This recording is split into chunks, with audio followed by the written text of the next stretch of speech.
இது என்ன வந்து அந்த சந்தையில போயிட்டு துண்டு போட்டு இப்படி பேரம் பேசுற மாதிரி அப்படின்னு நினைச்சீங்களா? கூட்டணி உறுதி ஆயிடுச்சு அப்படின்னு சொன்னது பாருங்க. இது வந்து பேச்சுவார்த்தை நடந்து கொண்டிருக்கிறது. முதல் கட்டம், இரண்டாவது கட்டம், இதெல்லாம் வேலைக்காகாது. கூட்டணினா கூட்டணி முதல்ல அதை ஒத்துக்கணும். இப்ப பாஜக அதிமுக எப்படி சேர்ந்தாங்க? கூட்டணிட்டாங்க. சீட்டு பத்தி ஏதாவது பேசினாங்களா? இல்ல அதெல்லாம் எலெக்ஷன் வர நேரத்துக்கு பேசிக்கலாம் அப்படின்னு. சோ முதல்ல இந்த லார்ஜர் பிக்சருக்கு வாங்க. சேருவீங்களா மாட்டீங்களா அப்படின்னு எடுக்கும் போதே நீங்க வந்து இல்ல நீங்க இது பண்ணுவீங்களா, அது பண்ணுவீங்களா, டெப்டி சிஎம் கொடுப்பீங்களா, எத்தனை மந்திரி கொடுப்பீங்க, இதெல்லாம் ஆரம்பிச்சு முதல்ல பெரிய லெவல்ல கூட்டணின்றது ஒத்துக்கங்க. அதுக்கப்புறம் மத்தத பேசலாம்.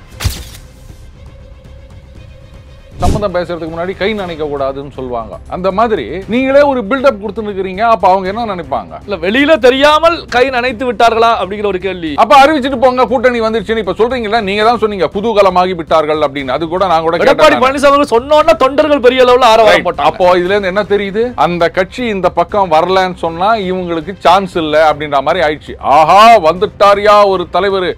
ஏற்கனவே எடப்பாடியார் சொல்லியிருந்தாரு மிக பலம் வாய்ந்த ஒரு கட்சி நமது கூட்டணிக்கு வரப்போகின்றது. அப்ப அதிமுக பலம் இல்லையா கோபால்? மொத்த ஆளா போயிட்டு நான் எல்லாத்தையும் பார்த்துப்பேன் அப்படின்ற தைரியம் இல்லாம அவர் வரணும் இவர் வரணும், நாங்க 210க்கு மேல ஜெயிக்க போறோம், அவர் 200 சொன்ன உடனே இவர் 210ன்ட்டாரு. இந்த கூட்டணியை பார்த்த உடனே பிள்ளையார் சுழி போட்டிருக்காங்க. என்னங்க அதெல்லாம்? அப்ப என்ன ஆகும்? நீங்களா தேவையில்லாம இந்த பக்கம் தாவேக்கா பாத்தீங்களா? அதாவது அவங்க இது வரைக்கும் அவங்க தரப்பில் இருந்து யாருமே கூட்டணின்னு சொல்லல. இவங்களா உட்காந்து பிள்ளையார் சுழி போட்டாங்க, கூட்டணி போட்டாங்க, 210 ஜெயிக்க போறோம் அப்படி இப்படின்னு சொல்லும் போது அப்ப அவங்க என்ன பண்ணாங்க? இருங்க, ஏன் அவசரப்படுறீங்க? எங்களுக்கு வந்து 118 சீட்டு கொடுங்க, நாங்கள் நிற்கிறதுக்கு. நீங்கள் 116ல் நில்லுங்க, நாங்கள் சிஎம், நீங்கள் டெப்டி சிஎம் அப்படின்னா என்ன பண்ணுவீங்க? அசிங்கப்பட்டு போவீங்க. அந்த கட்சி கூட்டணிக்கு வரலன்னா சும்மா எல்லாத்துக்கும் வந்து கவர்மெண்ட் பர்மிஷன் கொடுக்கல, எங்களுக்கு அனுமதி கொடுக்கல, கோர்ட்டுக்கு போகிறோம் அப்படின்னாங்க. யார் அனுமதி கொடுக்கணும் உங்களுக்கு? எத்தனையோ பேர் போயிட்டு வந்தாங்களா கரூருக்கு? எங்கள் விண்வெளி நாயகன் கூட போயிட்டு வந்துட்டார் கரூருக்கு. அவரெல்லாம் போயிட்டு வந்துட்டார். அவங்கெல்லாம் யாராவது பர்மிஷன் கேட்டு தான் போனாங்களா? இப்போ வந்து இவர் டிஜிபி கிட்ட ரெக்வஸ்ட் கொடுத்துருக்காருங்க. அதில் என்னென்னோ கேட்டிருக்காரு போல இருக்கு. இப்போ நான் கேட்குறேன், முதல்ல பாதுகாப்பு வேணும் இந்த மாதிரி இங்கே போகிறதுக்கு அப்படின்னா என்ன விதமான பாதுகாப்பு? யார்கிட்டேருந்து பாதுகாப்பு?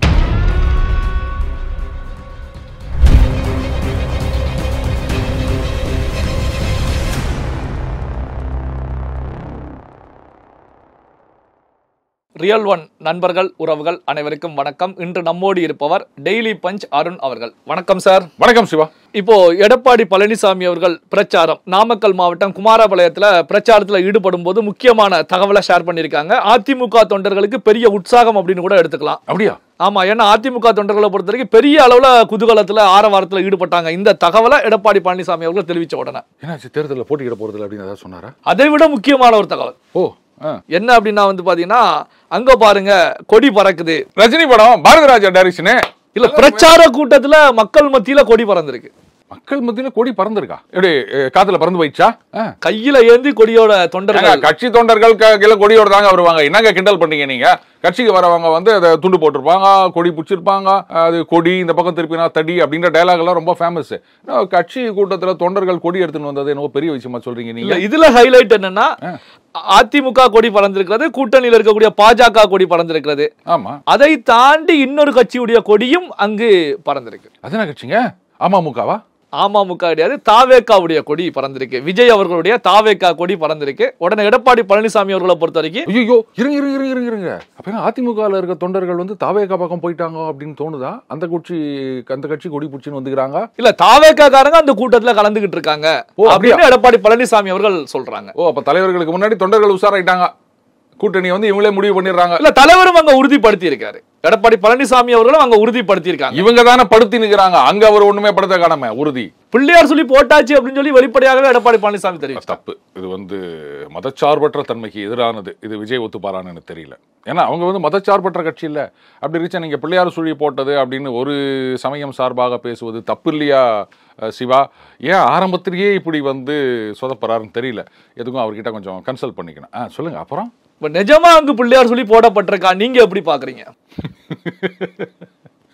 பாருங்க, இந்த கூட்டணி அப்படின்றது வந்து திரைமறைவில் நடக்கிற விஷயங்கள். இதை வந்து ஓப்பனா பேசுறாங்க அப்படின்னு சொன்னா அப்ப திரைமறைவில் பேச முடியலன்னு அர்த்தம்.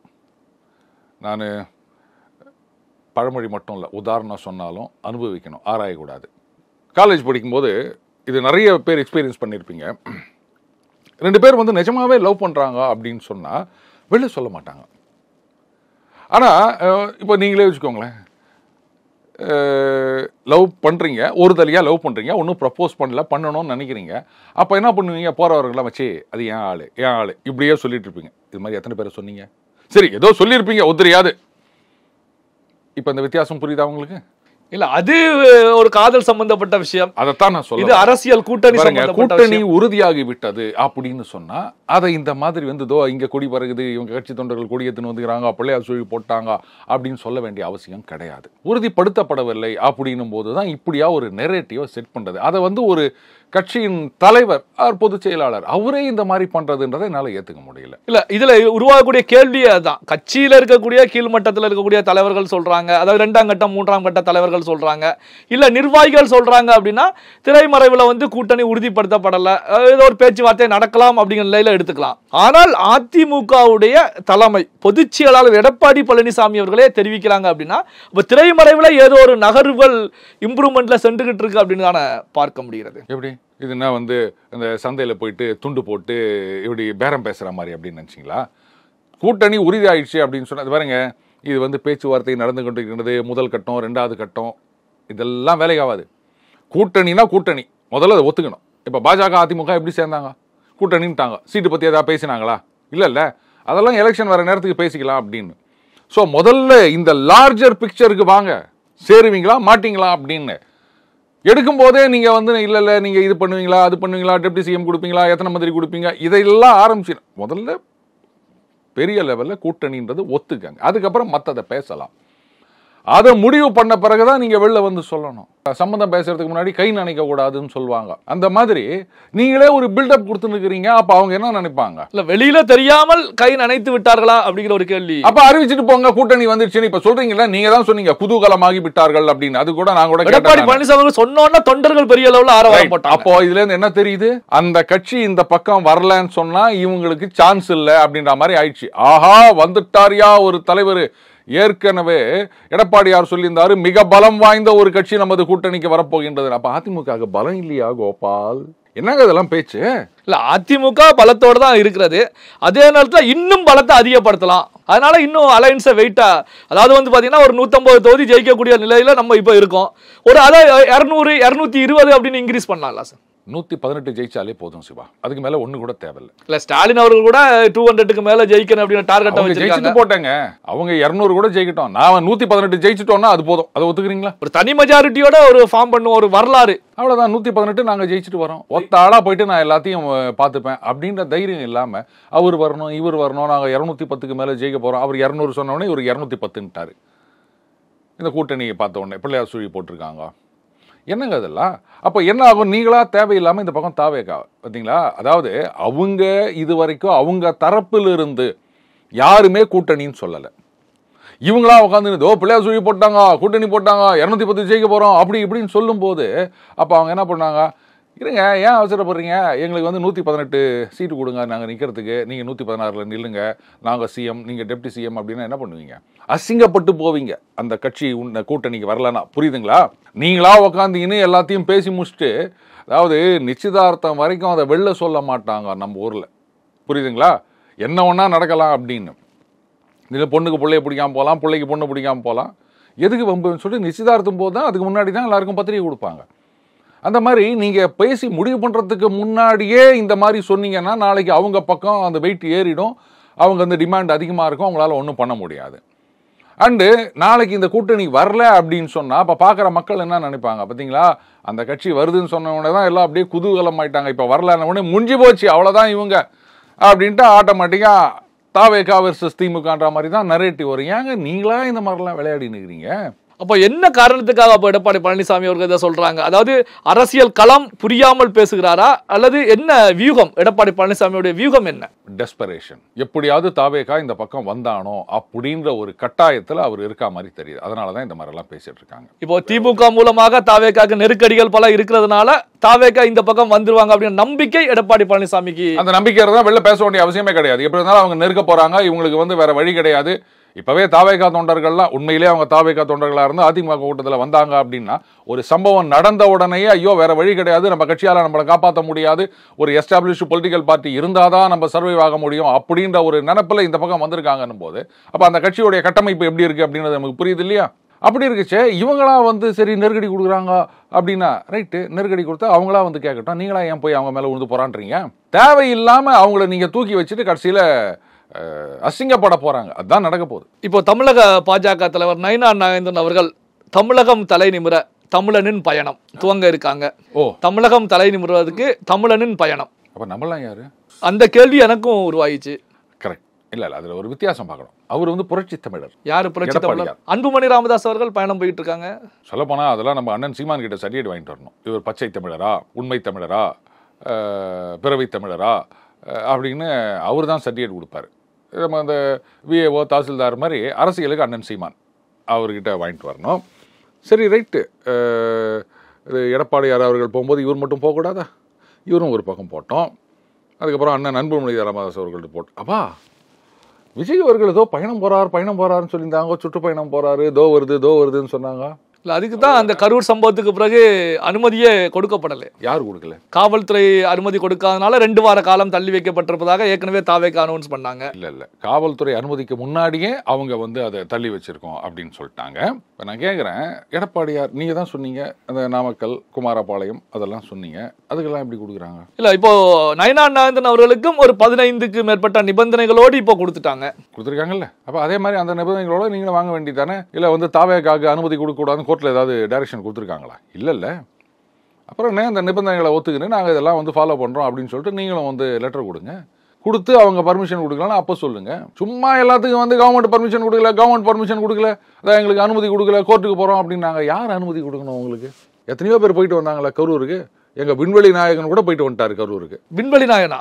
தமிழ்நாட்டில் என்ன அது உலக நாயகன்லாம் தாண்டி போயாச்சுங்க. இப்போ அவர் வந்து விண்வெளி நாயகன் ஆயிட்டார். இல்ல ராஜ்யசபா எம்பியாகத்தான் இருந்துட்டு இருக்காரு அப்படின்னு நான் கேள்விப்பட்டேன். ஏன்னா உலகத்துல இவருக்கு போட்டியா ஒரு சில நாயகர்கள் வந்துட்டு தான் சொல்லிட்டாங்க. அதனால நம்ம அதையும் தாண்டி விண்வெளி அப்படின்ட்டாரு. அடுத்தது பிரபஞ்ச நாயகன் ஆயிடுவார். அவரெல்லாம் போயிட்டு வந்துட்டாரு. அவங்கெல்லாம் யாராவது பர்மிஷன் கேட்டு தான் போனாங்களா? இப்போ வந்து இவர் டிஜிபி கிட்ட ரிக்வஸ்ட் கொடுத்துருக்காருங்க. அதில் என்னென்னோ கேட்டிருக்காரு போல இருக்கு.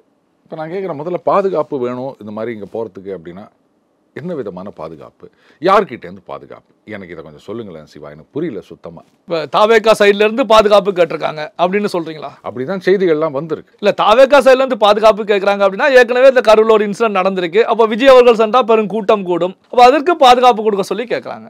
யாருக்கு பாதுகாப்பு? கூட்டத்துக்கா இல்ல தலைவருக்கா? 2 பேருக்குமே. விஜய்க்கும் விஜய் செல்லக்கூடிய இடங்கள்ல அசம்பாவிதங்கள் எதுவும் ஏற்படாத அளவுக்கு தமிழக காவல்துறை ஒரு பாதுகாப்பு கட்டமைப்பை உருவாக்கணும். பாதுகாப்பு யாரால ஏற்படும் எனக்கு சொல்லுங்க.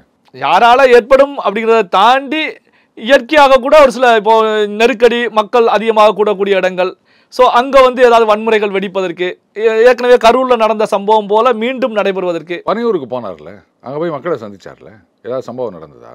ஏன் பனையூரில் அவருக்கு செல்வாக்கு கிடையாதா? அவர் ரசிகர்கள்லாம் கிடையாதா? யாரும் பார்க்க வர மாட்டாங்களா? அங்கெல்லாம் கட்டுப்பாடோட போயிட்டு வந்தாங்கல்ல சிவா. அந்த மாதிரி ஏன் மற்ற இடத்துக்கு போக முடியாது? இல்லை பனையூரில் வந்து ஒரு குறிப்பிட்ட ஸ்பாட்டில் அவங்க ஏற்கனவே ப்ரீ பிளான்டாக ரெடி பண்ணி அங்கே வச்சு சந்திச்சாங்க, சந்திப்பு நடந்தது. அதே மாதிரி பண்ணுங்க. பிரச்சாரம் அப்படிங்கிறது மக்களை தேடி பயணிக்கணும் இல்லையா? தெருகள், மூளை முடுக்கள் எல்லாமே பயணிச்சா தானே மக்களுடைய ஆதரவு செல்வாக்கு இன்னும் அதிகரிக்கும். இப்போ எடப்பாடி பழனிசாமி அவர்கள் மாவட்டம் தோறும் சட்டமன்ற தொகுதியில் தோறும் போய்கிட்டு இருக்காங்க, ஸ்டாலின் அவர்கள் போய்கிட்டு இருக்காங்க. இல்லை அப்போ வந்து எடப்பாடி பழனிசாமி அவர்கள், முதலமைச்சர் மு.க. ஸ்டாலின் அவர்கள், பிரதமர் மோடி அவர்கள் அவங்களெல்லாம் விட விஜய் அவர்களுக்கு தான் வந்து இந்தியாவிலேயே செல்வாக்கு அதிகம், அவருக்கு தான் ஏகத்தாரா மக்கள் கூடுது அப்படின்னு என்ன நம்ப சொல்றீங்களா? நான் ஒன்று சொல்லிட்டேன் சிவா, நாளைக்கு அந்த பக்கம் போயிட்டு ஒரு டீ கடை திறப்போம், ஒரு சினிமா நடிகர் நடிகை அவங்க யாரோ வந்து திறக்கிறாங்க அப்படின்ட்டு வாட்ஸ்அப்பில் மட்டும் ஒரு மெசேஜை போட்டுருங்க. இதை விட பல மடங்கு கூட்டம் வரும், பார்க்குறீங்களா? இல்லை அந்த ஸ்டார் வேல்யூ தான் அங்கே கூட்டத்தை அதிக அளவில் வர வைக்கலாம். நான் சொல்கிறேன், நீங்கள் வந்து ஸ்டார் மீட்டிங்னு சொல்லிட்டு போயிருங்க. இதுக்கெல்லாம் வந்து ப்ரொடெக்ஷன் கொடுக்கறதுன்னா அப்புறம் போலீஸ் ஃபோர்ஸு என்ன ஆகுறது? ஏதோ அரசியல் கட்சி கூட்டம்னாலே வேறு வழி இல்லை, பந்தோபஸ்துக்கு வராங்க.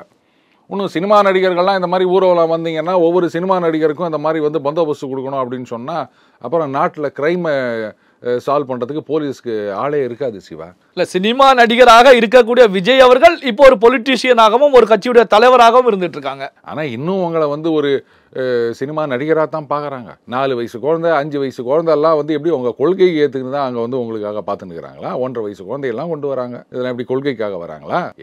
எங்களை இந்த மாதிரிலாம் வந்து நீங்கள் கலாய்க்கிறீங்க. பல்வேறு முக்கியமான தகவல்கள் செய்திகளை நம்முடைய உறவுகளுடன் பகிர்ந்து கொண்டதற்கு நன்றி சார். நன்றி சிவா.